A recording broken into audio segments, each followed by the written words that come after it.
So friends, ఇది database management system notes మీకు నేను ఇస్తున్నాను. సో ఇది నేను ఈజీగా రాసి మీకు ఇస్తున్నాను.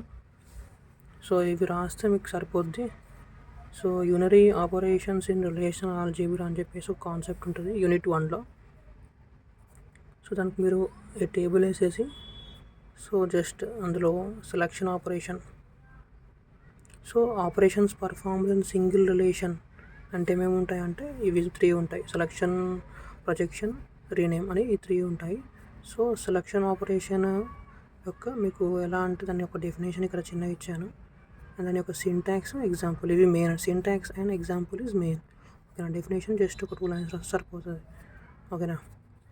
సో దీనికి వచ్చేసి దీని సింబల్ని సిగ్మా అని అంటారు. అండ్ ఇది ఒక హారిజాంటల్ సబ్సెట్. ఓకేనా. సో సిగ్మా అని చెప్పేసి ఒక హారిజాంటల్ సబ్సెట్ అని రాస్తే సరిపోతుంది. సో చిన్న మీరు రాసేయండి. సో ఈ డెఫినేషన్లోనే ఇది 2 కలిపేసి రాసేయండి. So symbol is called sigma and it is an horizontal subset. Syntax, example. ఓకేనా. అండ్ ఆ ప్రొజెక్షన్ ఆపరేషన్ సెకండ్ వన్, దాని సింబల్ వచ్చేసి పై. సో ఇది 2 లైన్స్, ఇది డెఫినేషన్ అండ్ దాని సింబల్ వచ్చేసి పై అంటారు. అదొక వర్టికల్ సబ్సెట్. ఓకేనా. అండ్ దీని సింటాక్స్ అండ్ ఇది వచ్చేసి ఎగ్జాంపుల్. ఓకేనా. అండ్ రీనేమ్ ఆపరేషన్కి ఇది డెఫినేషన్, ఇది సింబల్, దీని సింబల్ వచ్చేసి రో అని అంటారు. దీని syntax and example. So rename operation is called, the symbol is called rho. ఓకేనా. సింబల్ నేమ్ వచ్చేసి రో అంటారు. దీని symbol pi. Okay. And set theory operations అని ఇంకో ఆన్సర్. సో దీనికి వచ్చేసి union, intersection, set difference, cross product. ఓకేనా. So ఇవి ఇందులో ఫస్ట్ మనం ఈ 2 టేబుల్స్ అనేది మనము ఎగ్జాంపుల్గా తీసుకుంటున్నాం. సో టేబుల్ 1 వచ్చేసి ఈ టేబుల్ పేరు వచ్చేసి ఆర్ అండ్ ఈ టేబుల్ నేమ్ వచ్చేసి ఎస్. సేమ్ మీరు ఇలాగే రాయాలి ఎగ్జామ్లో కూడా. Table name R, table name S. So ఇలాగే జస్ట్ పైన ఆర్, ఎస్ అని చెప్పేసి రాసేసి కింద టేబుల్ తీసేయాలి. అండ్ దీనికి ఈ 2 టేబుల్స్ మీద మనం ఇప్పుడు ఈ ఆపరేషన్స్ పర్ఫామ్ చేస్తాం. Union operation, intersection, set difference, cross product. ఓకేనా. సెట్ డిఫరెన్స్ మైనస్ అని కూడా అంటారు. ఓకేనా. యూనియన్ ఆపరేషన్, సో మనకు రిజల్ట్ అండ్ రిలేషను ఇలా ఉంటుందని చెప్పేసి రాసాం మనం ముందే ఇక్కడ. So R union S. So దానికి ఇది ఎక్స్ప్లెనేషన్ అన్నట్టు. సో ఏం చేస్తుందంటే డూప్లికేట్ టుపుల్స్ని రిమూవ్ చేస్తుంది అనమాట మనం యూనియన్ ఆపరేషన్ చేస్తే. All the tuples of R and yes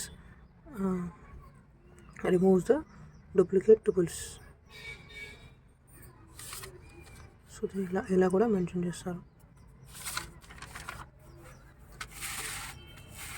intersection operation, so అదే 2 టేబుల్స్, ఆర్ అనే టేబుల్, ఎస్ అనే టేబుల్ మీద ఇంటర్సెక్షన్ ఆపరేషన్ చేస్తే మనకు రిజల్టెంట్ ఇలా వస్తుంది. ఓకేనా.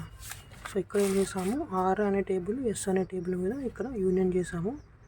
ఆర్ అనే టేబుల్కి, ఎస్ అనే టేబుల్కి యూనియన్ చేసాము. సో ఓకేనా. 101, 102, 103, 104, 105, 101, 102, 103, 104, 105. సో 101 అనేది 2 టైమ్స్ రిపీట్ అయింది కాబట్టి రిమూవ్ అయిపోయింది. ఓకేనా. Removes duplicate tuples. అండ్ ఇక్కడ అదే 2 టేబుల్స్ మీద మనం ఇక్కడ ఇంటర్సెక్షన్ పర్ఫామ్ చేస్తే ఏమైతే కామన్ అనేది ఏది కామన్ ఉందో అది వస్తుంది అన్నట్టు. సో ఇక్కడ మనకు ఏది కామన్ ఉంది, ఆర్ అండ్ ఎస్. ఈ 2 టేబుల్స్లో కామన్ ఉన్నది ఏంటి, 101 C++ కామన్ ఉంది కాబట్టి ఇది మనకు రిటర్న్ అవుతుంది అనమాట. ఇది వస్తుంది అనమాట. సో ఇంటర్సెక్షన్ చేసినప్పుడు ఇది వస్తుంది. సెట్ డిఫరెన్స్ చేసినప్పుడు ఏమవుతుందంటే first table minus second table, are table and minus yes table చేస్తే ఇది వస్తుంది అనమాట. సో సో ఈ 2 టేబుల్స్ని మైనస్ చేస్తే, ఆర్ మైనస్ ఎస్ చేస్తే ఈ 2 మైనస్ అయిపోతాయి. అప్పుడు 102, 103, 104, 105 ఉంది. అండ్ ఈ 102లో ఓన్లీ ఇవి 2 ఉన్నాయి కాబట్టి ఇది మైనస్ ఇది చేస్తాం. సో ఇందులో ఇది కామన్ ఉంది. సో ఇది ఇంట్లో నుంచి వెళ్ళిపోతుంది. ఇవి 2 మిగులుతాయి. సో ఆర్ మైనస్ ఎస్ చేస్తే ఏమవుతాయంటే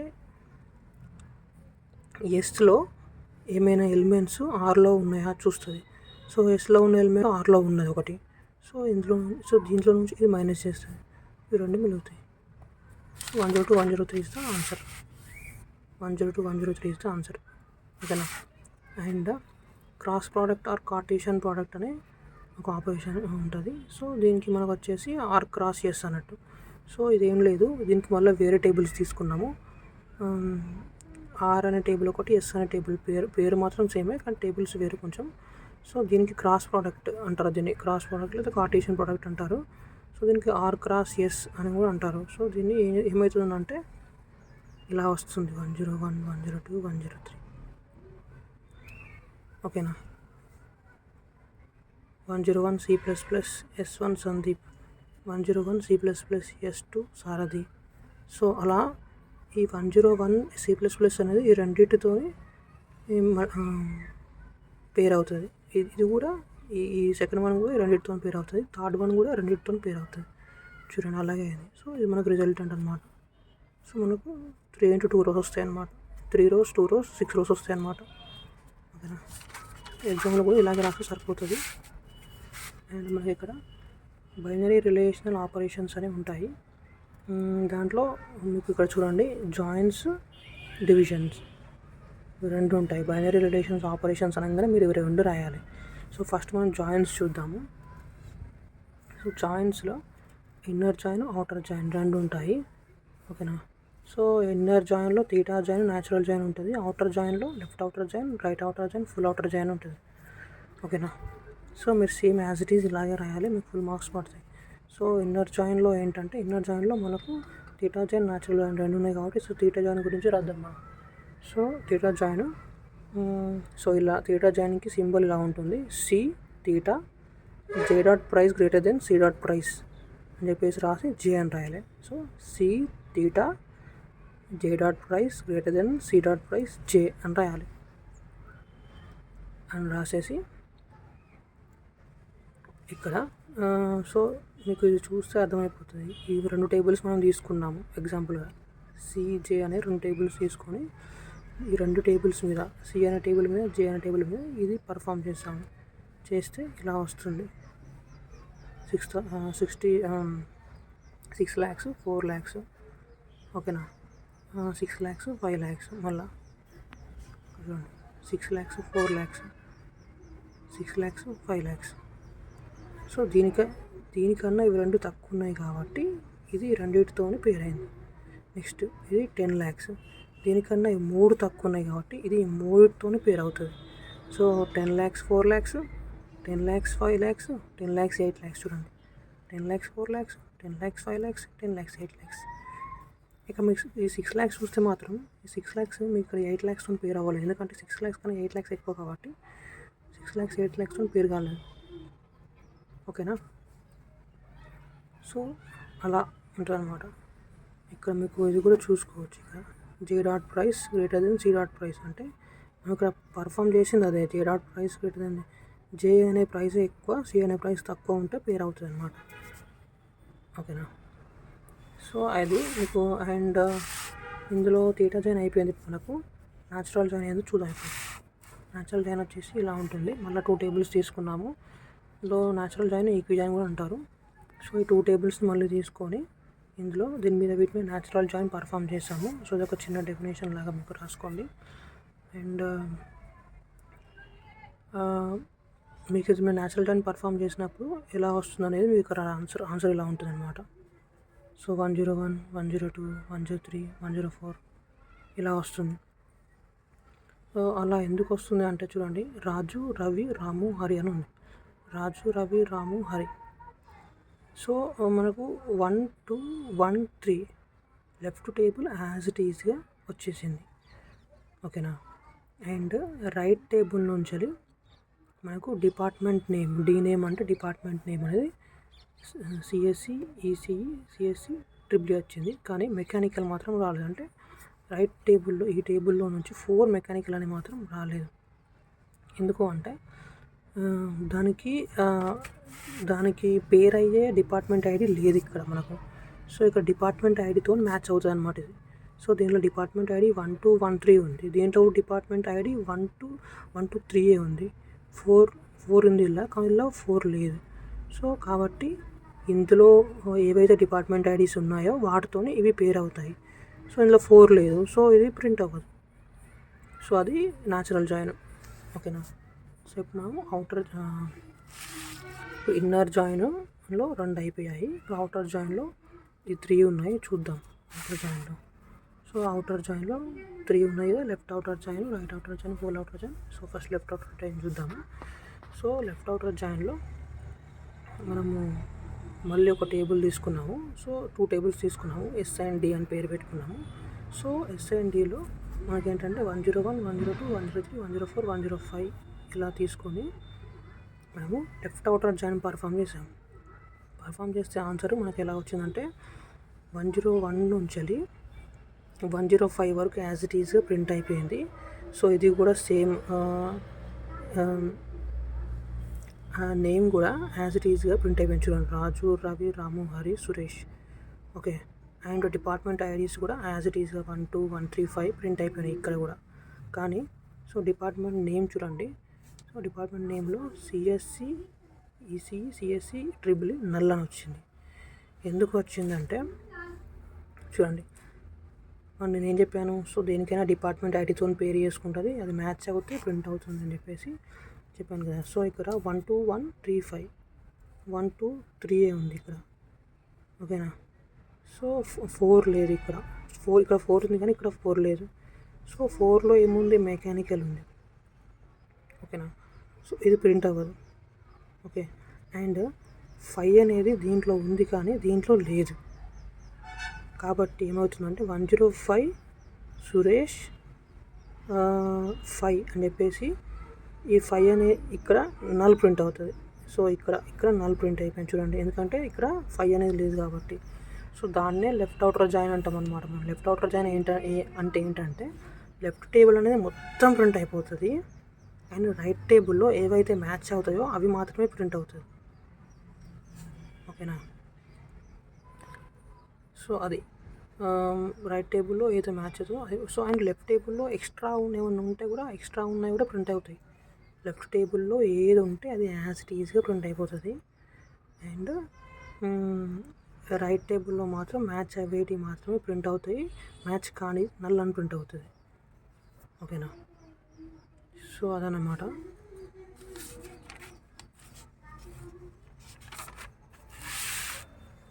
అండ్ రైట్ అవుటర్ జాయిన్ చూసినట్లయితే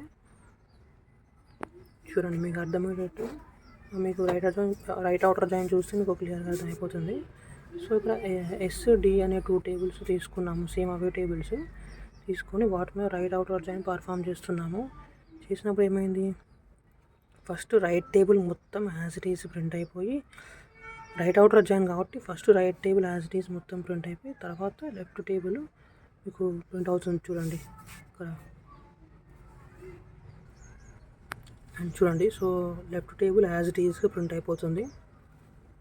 CSC, ECE, triple mechanical, CSC, ECE, triple mechanical. First ఇది లెఫ్ట్ టేబుల్ చూద్దాము, లైన్ తర్వాత చెప్తాను. So left table as it is print అయిపోయింది 1, 2, 3, 4 1, 2, 3, 4. సో ఇక్కడ వరకు left table as it is print అయిపోయింది. సో ఈ 1కి కరస్పాండింగ్ ఏ వాల్యూస్ ఉన్నాయో అవన్నీ ప్రింట్ అయిపోతాయి. 1కి, 2కి, 3కి, 4కి ఏమున్నాయి, 1కి ఇది దీంతో మ్యాచ్ అవుతుందని చెప్పాను కదా. డిపార్ట్మెంట్ ఐడి, ఈ డిపార్ట్మెంట్ ఐడి 2 కీస్ మ్యాచ్ అవుతాయి అవి యాజ్ ఇట్ ఈస్ ప్రింట్ అయిపోతాయి. సో ఇక్కడ 1, 2, 3, 4 ఈ 1, 2, 3కి ఏం మ్యాచ్ అవుతుంది, 1కి రాజు 101, రవి 102. సో రాజు 101, రవి 102 ప్రింట్ అయిపోయాయి. అండ్ 1 ఇది లాస్ట్ ప్రింట్ అవుతుంది. 3 Hari 104, 3 Hari 104. Okay. So and ఇక్కడ మనకి ఏంటిది 1 అనేది 2 టైమ్స్. సో ఇక్కడ మనకు 1 అనేది 1, 2, 3, 4 ఉన్నాయి. సో ఈ 4 కీస్ ఇందులో ఎన్నిసార్లు రిపీట్ అయినా వస్తుంది, కానీ ఇందులో లేనిది మాత్రం ఇందులో రిపీట్ అయింది అనుకోండి అది రాదు, ఎందుకంటే ఇది రైట్ అవుటర్ జాయిన్ కాబట్టి, ఇది లెఫ్ట్ టేబుల్, ఇది రైట్ టేబుల్ కాబట్టి. సో రైట్ టేబుల్లో ఉన్న కీస్లో ఈ కీస్ ఇందులో ఎన్నిసార్లు రిపీట్ అయినా కానీ వాటికి ఆన్సర్ వస్తుంది. ఇప్పుడు 1 అనేది 2 టైమ్స్ రిపీట్ అయింది కాబట్టి రాజు 101, రాము 103 అని వచ్చేస్తుంది చూడండి. సో 1కి సిఎస్సి ఉంది కాబట్టి సిఎస్సి 1 రాము 103, రాము 103. ఓకే. సో అలా ప్రింట్ అయిపోయింది. కానీ ఇక్కడ 5 ఉంది, 5 అనేది మాత్రం ఇక్కడ లేదు చూడండి. 5 అనేది మాత్రం ఇక్కడ లేదు. 5 105 సురేష్ 105 అనేది ఇక్కడ లేదు, ఎందుకంటే అది దీంట్లో ఈ టేబుల్లో లేదు కాబట్టి ప్రింట్ అవ్వలేదు. సో రైట్ అవుటర్ జాయిన్ అంటే రైట్ టేబుల్ మొత్తం ప్రింట్ అవుతుంది. ప్రింట్ అయ్యాక దాంట్లో ఉన్న డిపార్ట్మెంట్ ఐడికి కరస్పాండింగ్ ఏవైతే వాల్యూస్ ఉన్నాయో అవి ఇంట్లో నుంచి ప్రింట్ అవుతాయి. సో ఇంట్లో లేని నెంబరు ఇందులో ఉంటే అది ప్రింట్ అవ్వదు. ఓకేనా. అండ్ ఫుల్ అవుటర్ జాయిన్ ఏంటంటే మొత్తం, సో ఫుల్ అవుటర్ జాయిన్ కూడా మనం ఈ 2 టేబుల్స్ తీసుకొని ఫుల్ అవుటర్ జాయిన్ పర్ఫామ్ చేసినప్పుడు ఏం జరుగుతుందంటే సో అన్నీ ప్రింట్ అయిపోతాయి ఫుల్ అవుటర్ జాయిన్ అంటే. So left table right table రెండిట్లో కలిపి ఏమున్నాయో అన్నీ ప్రింట్ అయిపోతాయి. సో 101 102 103 104 105 మొత్తం 101 102 103 104 105 అండ్ ఇక్కడ వచ్చేసి నల్ ఎందుకు వచ్చింది అంటే సో మనకు 2 టేబుల్స్లో ఉన్నాయి మొత్తం ప్రింట్ కావాలి కాబట్టి ఈ టేబుల్ మొత్తం ప్రింట్ అయిపోయింది. ప్రింట్ అయిపోయాక మనకు ఇక్కడ దీంట్లో 4 అనేది కీ ఎక్స్ట్రా ఉంది, దీంట్లో 4 లేదు. సో ఆ 4 అనే కీ కూడా మనకు ప్రింట్ అయిపోయింది అనమాట. ఓకేనా. సో ఇక్కడ అదే రాశాను, result and relation will have all the rows from both the tables S and అని చెప్పేసి ఉంది. ఓకేనా. నెక్స్ట్ మనకు వచ్చేసి డివిజన్. సో మీకు ఇక్కడ డివిజన్ మీరు చెప్పబెట్టాను కదా. సో సెకండ్ పార్ట్ ఇదే. సో ఫస్ట్ జాయిన్స్ అనే పార్ట్ అయిపోయింది, ఇప్పుడు డివిజన్ అనే పార్ట్ చూస్తున్నాం. బైనరీ రిలేషనల్ ఆపరేషన్స్లో ఇవి 2 ఉంటాయి. జాయిన్స్ అయిపోయింది, డివిజన్ చూస్తున్నాం. డివిజన్ చాలా చిన్నగా ఉంటుంది. సో జస్ట్ మీకు చూడండి, డివిజన్ ఓన్లీ ఇది ఒక పేపరే, చాలా ఈజీగా ఉంటుంది, ఏం లేదు. అంటే ఈ 2 టేబుల్స్ తీసుకున్నాం. సో R1 అండ్ R2 అనే టేబుల్స్ తీసుకున్నాము. దాన్ని స్టూడెంట్స్ అండ్ కోర్సెస్ అని చెప్పేసి కూడా టేబుల్ నేమ్ పెట్టుకోవచ్చు. R1 అండ్ R2 అని పెట్టుకున్నారు, స్టూడెంట్స్ ఆర్ కోర్సెస్ అని కూడా పెట్టుకోవచ్చు మీరు. అండ్ దీనికి మనం ఏం చేస్తామంటే డివిజన్ ఆపరేషన్ చేస్తాము. అంటే R1/R2 లేకపోతే R1 divided by R2. So ఎలాగైనా మీరు దాన్ని ఇండికేట్ చేయొచ్చు. So we can perform division operation only when R2 is proper subset of R1. అంటే మనకు డివిజన్ అనేది ఎప్పుడు పర్ఫామ్ చేయగలుగుతామంటే చూడండి. సో డివిజన్ ఆపరేషన్ మనం ఎప్పుడు చేయగలుగుతామంటే చూడండి. సో దీంట్లో division R1 is a proper subset of R2 అంటే ఈ R2 అనేది R1కి సబ్సెట్ అయి ఉండాలి. అంటే R2లో ఉన్నాయన్నీ R1లో ఉండాలి. దీంట్లో ఎక్కువ ఉన్నా పర్లేదు కానీ తక్కువ మాత్రం ఉండదు. సో DBMS ఉంది, డేటా స్ట్రక్చర్స్ ఉంది, కంప్యూటర్స్ ఉంది. సో దీంట్లో ఉన్నాయని దీంట్లో ఉన్నాయి. సో దీంట్లో ఉన్న దాంట్లోకన్నా దీంట్లో ఎక్కువ ఉన్నా పర్లేదు. సపోజ్ దీంట్లో C, జావా, పైథాన్ అలా ఎక్స్ట్రా ఉన్నాయి కదా, కానీ దీంట్లో ఉన్నది దీంట్లో లేకుండా ఉండదు. సపోజ్ దీంట్లో డేటా స్ట్రక్చర్స్ ఉంది, సపోజ్ దీంట్లో లేదనుకోండి, అప్పుడు R2 అనేది సబ్సెట్ కాదు R1. సో అప్పుడు మనము డివిజన్ చేయలేము. సో R2 అనేది R1కి సబ్సెట్ అయి ఉండాలి. సో మీరు ఈ కాన్సెప్ట్ ఎగ్జామ్లో రాస్తే సరిపోతుంది. అదే నేను ఇక్కడ రాశాను. సో మీకు క్లియర్గా రాశాను ఇక్కడ. So R1 as well as R2 is not equal to R1. ఈ కాన్సెప్ట్ నేను రాశాను. So R1 divided by R2 returns attributes which are present in R1 but not present in R2. Okay, R1లో ఉన్నదాన్ని ఇస్తుంది కానీ R2లో ఉన్నాయి కాదు. ఓకే. సో అండ్ ఇక్కడ మనకు రిజల్ట్ ఏమొస్తుందంటే సో ఈ రెండింటిని మనము డివిజన్ ఆపరేషన్ చేయడానికి ఎలిజిబిలిటీ అనమాట, అది కండిషన్ అనమాట. సో అలా R2 అనేది R1కి సబ్సెట్ అయితేనే మనం డివిజన్ చేయగలుగుతాం, అదొక కండిషన్. సెకండ్ ఏంటంటే మనం R1 R2 రెండింటిని డివిజన్ చేసినప్పుడు మనకు వచ్చే రిజల్ట్ ఎలా ఉంటుంది అనేది ఇక్కడ ఇచ్చాను చూడండి. R1 డివైడెడ్ బై R2 చేసినప్పుడు రిటర్న్స్ ది టుపుల్స్. మనకి ఏం రిటర్న్స్ చేస్తుంది? టుపుల్స్ని రిటర్న్ చేస్తుంది. దేని R1 టుపుల్స్ని రిటర్న్ చేస్తుంది. So returns the tuples of R1 which is associated with every tuple of R2. అంటే R1లో ఉన్న టుపుల్స్ని రిటర్న్ చేస్తుంది ఏవైతే R2 అసోసియేట్ ఉంటాయో. ఓకేనా. So which is associated with every tuple of R2. So అంటే చూడండి ఇక్కడ రమేష్, మహేష్, హరీష్, రమేష్, మహేష్, నరేష్, రమేష్, మహేష్ అంటే సో ఇక్కడ మనకు రమేష్ అనేది సో ఇక్కడ DBMS, DS, CO ఈ 3 ఉన్నాయి కదా. సో ఈ మూడిటితోని అసైన్ అయి ఉన్న వాల్యూస్ ఏంటి? రమేష్ ఒక్కటే ఈ మూడితో పేర్ అయ్యింది. చూడండి, రమేష్ DBMSతో పేర్ అయ్యింది, అండ్ రమేష్ డేటా స్ట్రక్చర్స్తో పేర్ అయ్యింది, రమేష్ COతో పేర్ అయ్యింది. ఓకేనా? సో రమేష్ ఒక్క వాల్యూవే ఈ మూడిటితో పేర్ అయ్యింది. చూడండి, సో ఈ మహేష్ అనేది మూడిటితో పేరు కాలేదు. DBMS COతో మాత్రమే పేర్ అయింది. నరేష్ కూడా DBMS DSతో మాత్రమే పేర్ అయింది. మూడితో పేరు అవ్వలేదు. రమేష్ ఒకటి మూడితో పేరు అయింది కాబట్టి మనకు ఆన్సర్ రమేష్ అని వచ్చింది. సో రమేష్ అనేది మూడితో పేర్ అయింది. Ramesh DBMS, Ramesh DS, Ramesh CO పేరైంది కాబట్టి ఆన్సర్ ఇది వచ్చింది. సో అదే 2 టేబుల్స్ని తీసుకొని ఇలా సేమ్ యాజ్ ఇట్ ఈస్ ఇలా రాయండి. రాసి ఇందులో రమేష్ అనేవాడు మాత్రమే 3 నేర్చుకుంటున్నాడు అని అర్థం. రమేష్ అనేవాడు మాత్రమే 3 నేర్చుకుంటున్నాడు కాబట్టి రమేష్ DBMS నేర్చుకుంటున్నాడు, రమేష్ డేటా స్ట్రక్చర్స్ నేర్చుకుంటున్నాడు, రమేష్ కంప్యూటర్స్ నేర్చుకుంటున్నాడు. 3 నేర్చుకుంటున్నాడు కాబట్టి రమేష్ అనే పేరు వచ్చింది. మిగతా వాళ్ళు ఇద్దరు మహేష్ నరేష్ 3 నేర్చుకోవట్లేదు, 2 నేర్చుకుంటున్నారు కాబట్టి వాళ్ళ పేరు రాదు. సో వాళ్ళ రిజల్ట్ అలా వస్తుంది. ఓకే, అండ్ మనకు ఇప్పుడు ట్రిపుల్ రిలేషన్ క్యాలిక్యులస్ అని ఒక టాపిక్ ఉంది. సో ఇది కూడా చూడండి, types of relational calculus, triple relational calculus, domain relational calculus. Triple relational క్యాలిక్యులస్లో సో ఇలా ఉంటుంది. సో యాజ్ ఇట్ ఈస్ మీరు ఇలా రాస్తే సరిపోతుంది. As it is notes as it is మీకు ఎగ్జాంపుల్స్ కింద ఇచ్చాను. ఇది first example, second question, third question ఇలా ఇచ్చాను.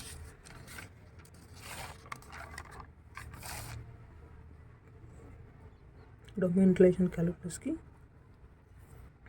ఇది రాయండి, రాస్తే సరిపోతుంది. సో ఇలానే రాయొచ్చు, ఇలానే రాయొచ్చు, ఇది షార్ట్ ఫామ్ అన్నట్టు, రెండిట్లో ఏదైనా రాయొచ్చు. అండ్ యూనిట్ 2 ఇది. యూనిట్ 2కి informal design guidelines for relational schemas. సింపుల్గా రాసాను ఇది మీకు. ఓకే, ఇది ఫంక్షనల్ డిపెండెన్సీకి ఆన్సర్ ఇది. ఓకేనా?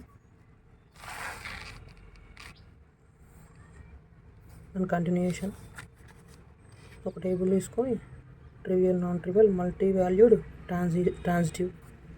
సో ట్రివియల్కి ఇది ట్రివియల్ ఫంక్షనల్ డిపెండెన్సీ, FD అంటే functional dependency, non trivial functional dependency. So ఇది నోట్స్ అనమాట, మొత్తం క్లియర్గా మీకు మెన్షన్ చేశాను. యాజ్ ఇట్ ఈస్ ఇలా రాస్తే సరిపోతుంది. Multi valued functional dependency, transitive functional dependency, and నార్మలైజేషన్కి ఇలా ఉంటుంది. సో నార్మలైజేషన్ అని ఇంకో కాన్సెప్ట్ ఉంటుంది. సో దానికి ఇది థియరీ పార్ట్. సో 2 టేబుల్స్ తీసుకొని first normal form,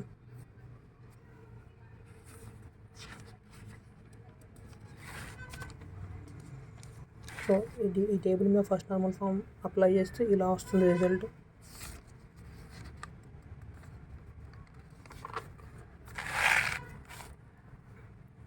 second normal form apply చేస్తే ఇలా వస్తుంది రిజల్ట్.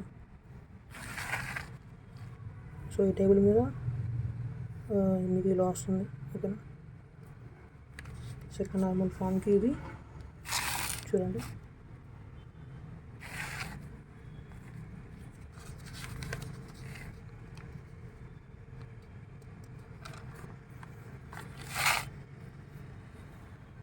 థర్డ్ నార్మల్ ఫామ్కి ఇలా ఉంటుంది.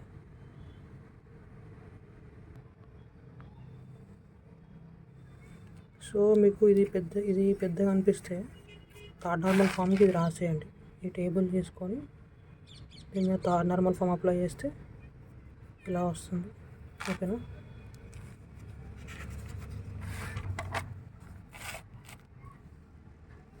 ఇదంతా అవసరం లేదు.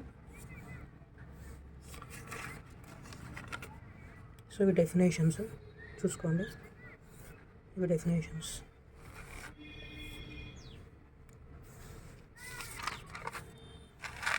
సో యూనిట్ 3 మనం నెక్స్ట్ వీడియోలో చూద్దాం. ఓకేనా? Thank you. and don't forget to subscribe to the channel. Don't forget to like.